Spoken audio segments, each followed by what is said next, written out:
Welcome to the Wordsmith Forge. I'm Matthew J. Coran. Today we're going to continue the Breathsinger Saga study. This will be session number 2, titled Cultivate Yourself. So, continuing from where we left off in session 1, we're now in the next couple chapters, chapters 3 and 4 of Heir to Song and Sword. And so in these chapters, we have the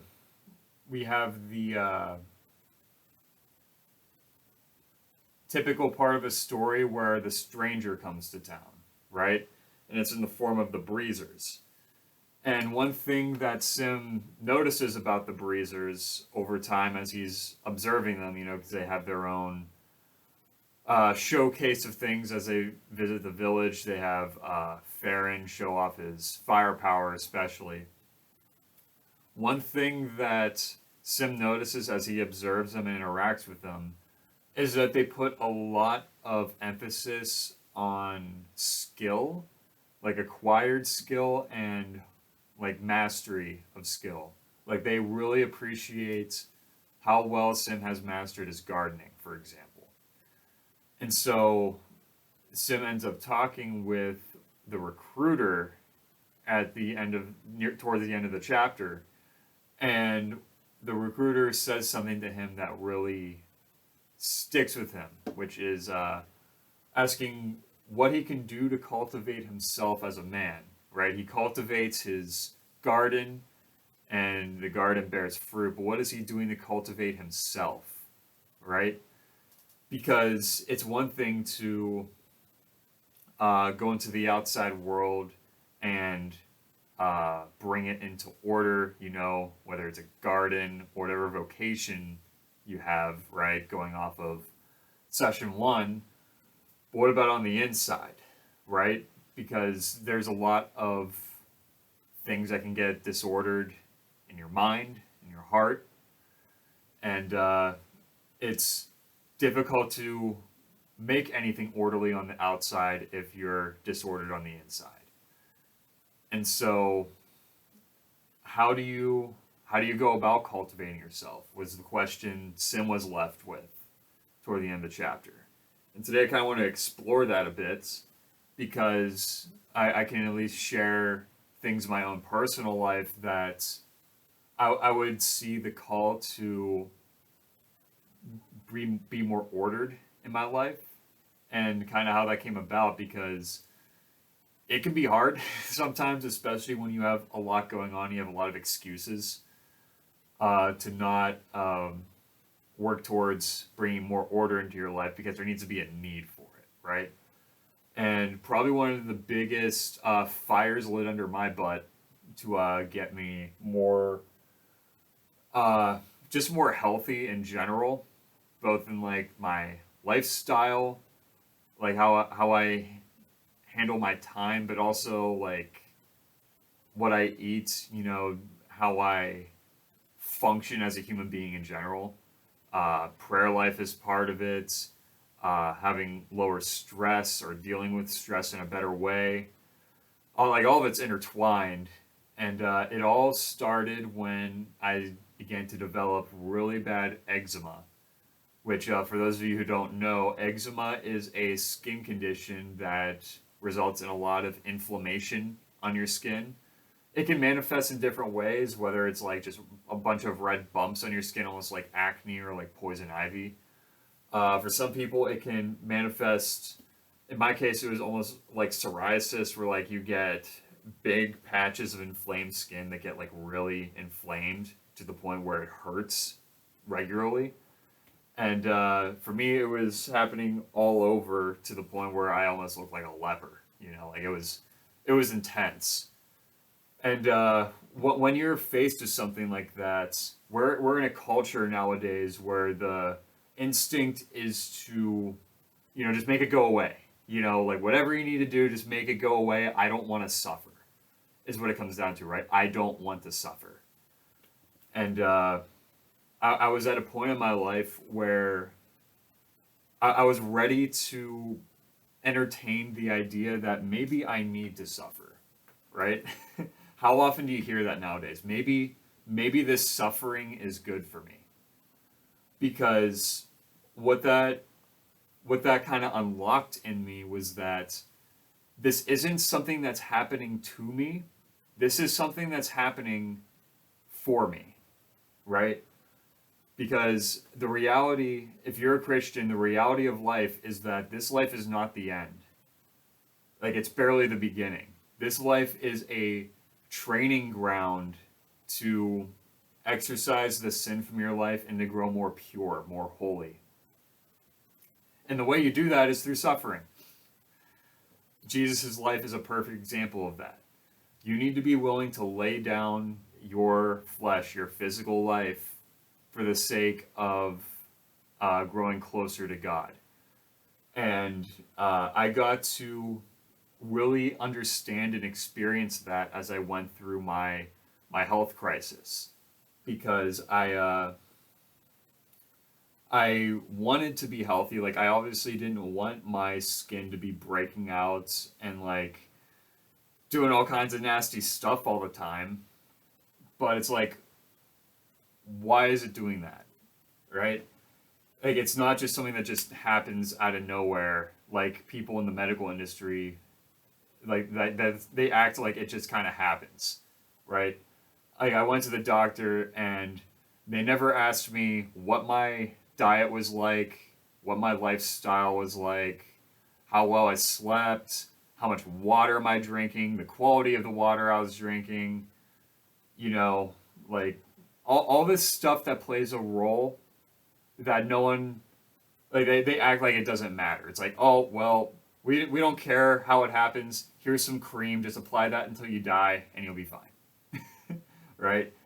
But no, like the comfort, the comfort in the cream, like the comfort in the pharmaceuticals, yeah, it masks your symptoms, but all it does is just drives the issue deeper because you're not actually fixing the problem. It's like ripping the check engine light out of your car and being like, okay, well, the car's fixed. I don't see the check engine light anymore, so it must be good, right? And so a lot of these pharmaceuticals, like doctors are really good at attacking symptoms and identifying symptoms. They're like, they're not trained to identify the cause and to fix the cause, like the root of the issue. And the root of my issue was threefold. It was a disordered spiritual life, a disordered state of mind, and a disordered body. Because they're all intertwined and each one affects the other, right? If you don't take care of your body, you're going to have brain fog, you're going to have all these mental issues, and it's going to hamper your progress spiritually. You know, and if you're constantly negative, like if you're thinking negative thoughts all the time, it negatively impacts your body because it releases more cortisol, more serotonin. You know, like you're having a harder time being able to relax. And so when your body's in a state of constant fight or flight, it has a hard time healing. Like the inflammatory response stays up, it doesn't go back down. And when you're negative and when you're constantly thinking about things that stress you out, again, you're not advancing spiritually. You know, you're not seeing the way that your suffering is glorifying God because you're not accepting it, right? You don't, that's the root. You don't want to suffer. Like, make it stop, you know? So, like, both, like, an unease of the body and of the mind can affect the spirit. And an unease of the spirit is going to incline you to take care of your body less and take care of your mind less. You know, like you're gonna be stressing even more. You're not gonna be in a state of mind where you're willing to accept the suffering, you know, and your body's going to reflect that as well. So they're all intertwined, and they all, like, fixing one can help fix the other. This all goes back into cultivating yourself because you need to do it in mind, body, and spirit. These are all ways in which you grow as a human being, which then can boost your ability to cultivate things outside of yourself. And so these were things I was getting a crash course in as I was going through a lot of suffering, because I would I would break out. These breakouts wouldn't really go away. They would just keep getting worse and worse, and it got to the point where I had to I'd be wearing long sleeve shirts and like long pants out in public because it was really embarrassing. And yeah, the first step was to just accept the suffering. Be like, this is going to make me better. The same fire that burns weeds purifies gold. That's the first thing to understand. God put this in my life for a reason, and it's to humble me and to strengthen me.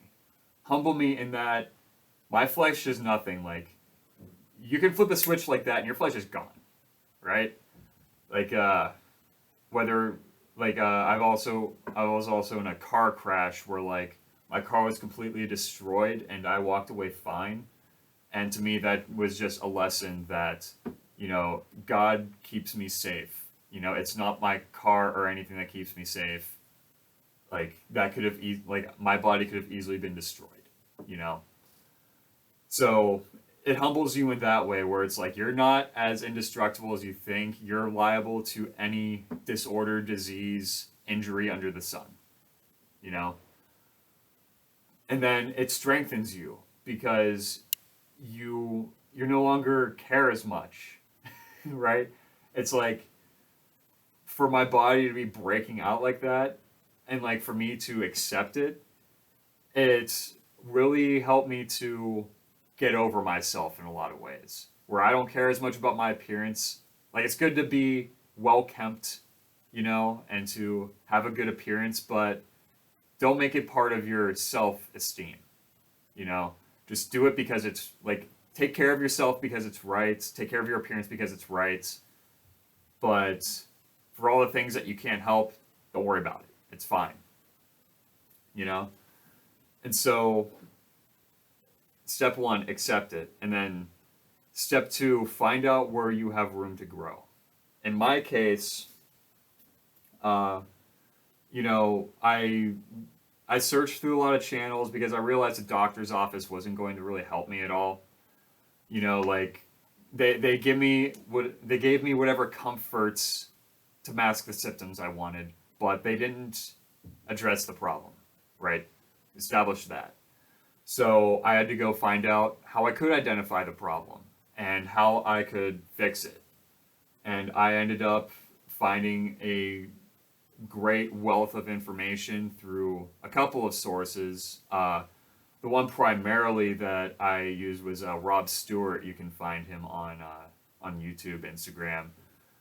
Uh, his program for skin health completely changed the way I viewed health, and it was phenomenally successful. Right? You had to actually stick to it, is the thing, right?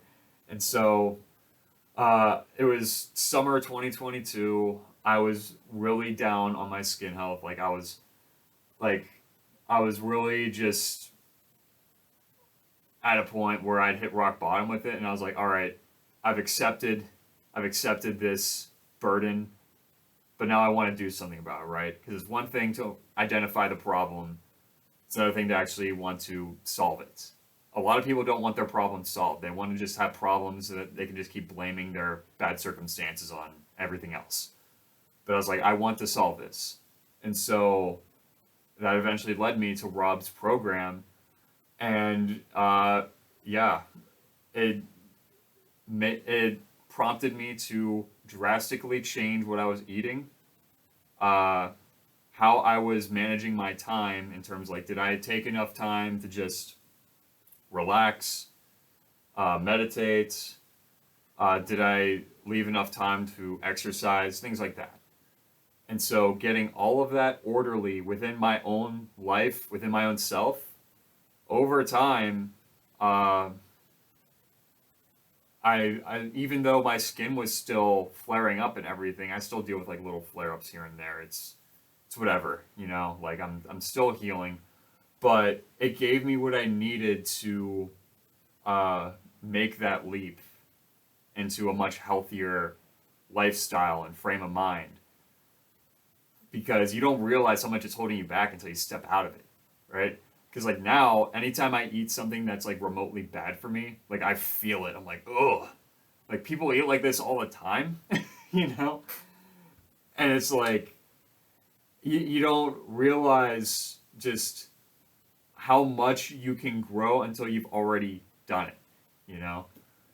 And so embrace the struggle, embrace the problems that God puts into your life, because they show you how much room you have to grow, you know? And as you see in the story later on, Sim realizes how much room he has to grow, right? Because the end of that chapter, it leaves it like as a thing for him to figure out. It's like, where am I lacking? I have everything I need. You know, I have a beautiful garden. You know, I'm taking care of my mom. I'm doing everything right. You know, like I'm crushing it.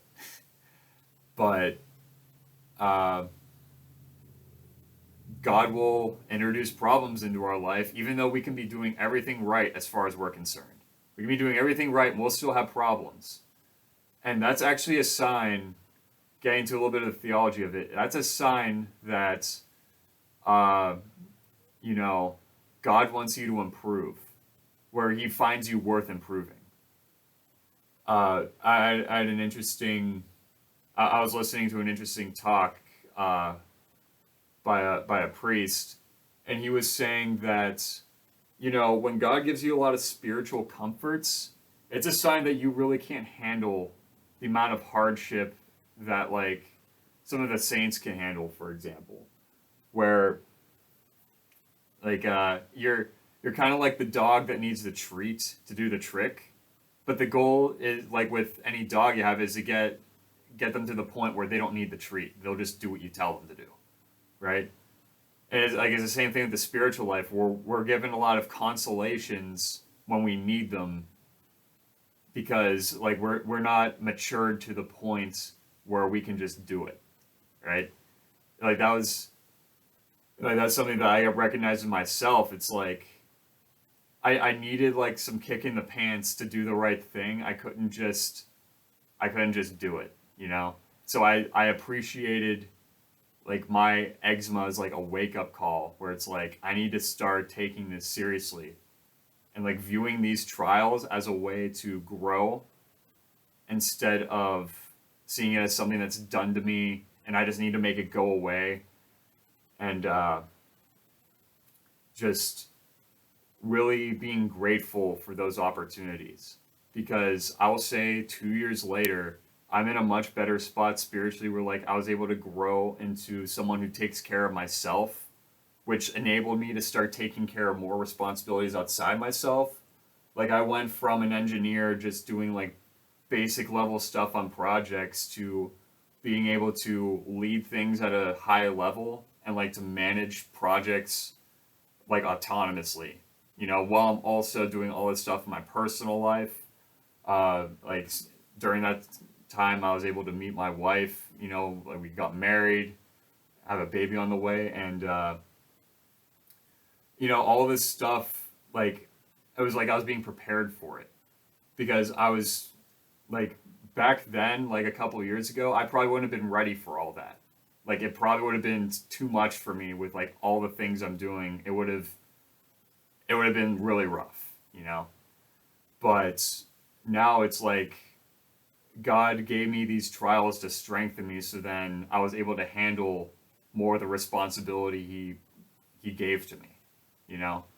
And like I see it as like a gradual process where it just keeps on growing and growing, but it's directly proportional to like how much I'm being challenged to grow, you know. So like the more you grow, then the more responsibilities you get, which prompts you to grow more, which gives you more responsibilities, and just keeps spiraling upward and upward, you know. And like that's one of the joys of life. It's a joy, you know.